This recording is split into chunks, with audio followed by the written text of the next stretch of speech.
Ranking Omega's new summer blue collection from best to worst, I went into the store today to check them all out. First up, we've got the Aqua Terra. This is the 38mm, it's in steel. Now look, I'm gonna put this in meh because it was all right. It just wasn't overwhelming and it didn't blow me away. The dial is all right. I think it can pass. I think some people will enjoy it, but it feels a little bit plain, a little bit bland. It doesn't have that pop and that excitement that some of the others did. And it's the kind of watch that when he had the collection out, he was like, what ones can I take back? And I'm like, look, you can take that first. And it didn't really tickle my fancy when I was looking at it.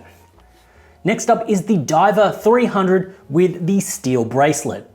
Now this one, I think this is in the, it's hard because it's in between the good and the buy category. I'm actually gonna go in the buy category. The way that the dial has this faded texture to it, it almost looks like a faux sunburst that you'd get on something like a Rolex. Now I know that Omega fanboys are gonna hate me for saying that, but when I looked at it, it kept catching me and it kept catching the different lights and I really liked it. I think it was a really good piece and I put it in the buy section. I'm gonna toss it between the good and the buy. It's definitely not a must have, but overall I did catch myself looking at it again and again when it was sitting out there being displayed. Next up is the Aqua Terra, the 41mm with the rubber strap. Now this one, I know this has to go in the buy section. It is really good.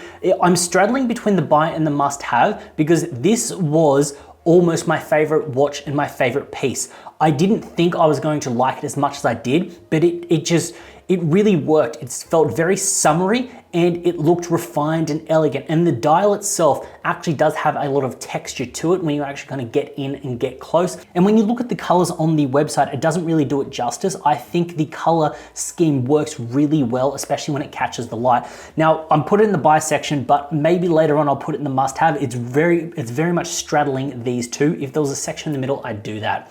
Now, next up is the World Timer. Now, I'm gonna put this in the good section, and this will make sense when I get to the other variation later.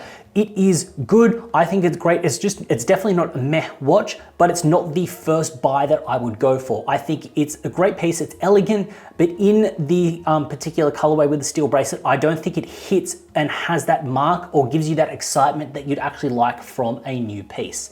Next up is the Planet Ocean. Now, I'm gonna put this in the good section. I think it's a good piece, it's nice.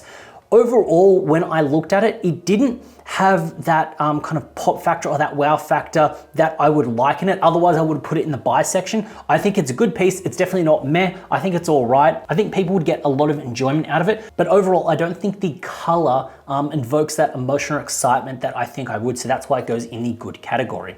Now, next up, we've got the Seamaster 300, the Heritage. Now, I'm putting this in the good section. I think it was all right. I think the bracelet was actually quite enjoyable on this. I think the bracelet was good, but you're kind of gonna get that with many of the Heritage ones. But overall, the color, it was excitement. I would put it in the buy section, but it really doesn't it's almost straddling this section, but I don't think it gave me that excitement that I really wanted in the pieces compared to others in the lineup. So that's why it's going in the good section. Next up, we've got the Ultra Deep. Now this is in the buy section. This thing on the wrist is a beast. It looks so interesting. And fun fact, if you actually use a UV light, you can actually see little submarines. It's really cool. The sales assistant, Josh in Sydney, great person in Omega, got the UV light and showed it to me. You do need to go to a dark section. You're not going to see it out and about. It's just a fun little hidden piece. And they actually didn't know about it for a little while. And then they actually got it out and tested it themselves, but it isn't an easy thing to find. But the dial, the texture, the color, the weight, everything about this is really nice. That's why I'm putting it in the buy section. I think this is for someone that's already got an established collection and wants something a little bit different, a little bit interesting, and that piece that flexes on Rolex. Now, next up is the Ploprof. Now this thing, I'm gonna have to put it between the good and the buy section, basically because this is the one model that they didn't have available in store for me to see.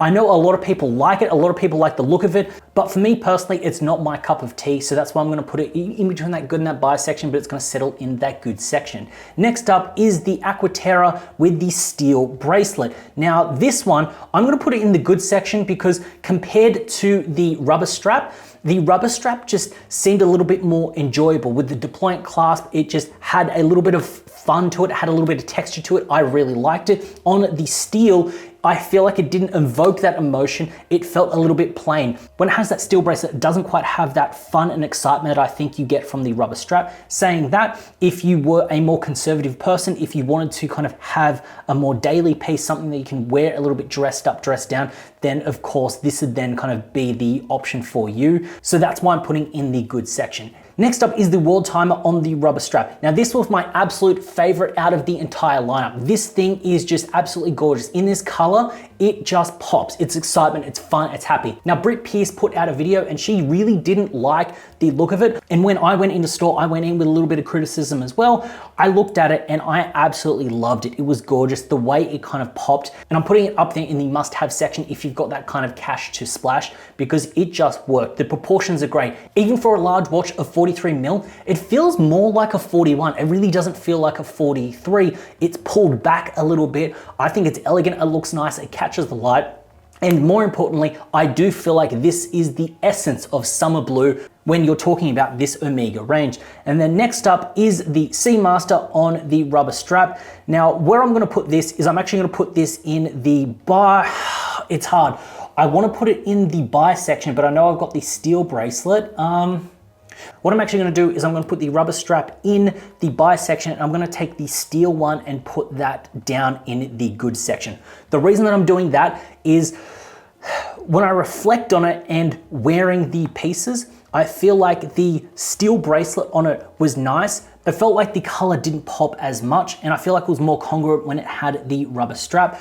Look, honestly, I could sit these two here, or I could sit this down here, or I could sit this down here. It's a little bit hard. These two are very much interchangeable. So I'm gonna get a lot of hate here, but that's why I'm gonna sit the Diver 300 with the rubber strap and the Diver 300 with the bracelet. So that is a tier list of Omega's summer blue collection from best to worst. I went in store, had a look at them. So these are coming from a hands-on first look experience. This is where I think they are. Let me know in the comments below what you would have done differently, where you would move them, and what you think of Omega's new collection. If you enjoyed this video, go down there, hit that subscribe button, also hit that like button. As always, it's been a pleasure having you with me. Until next time.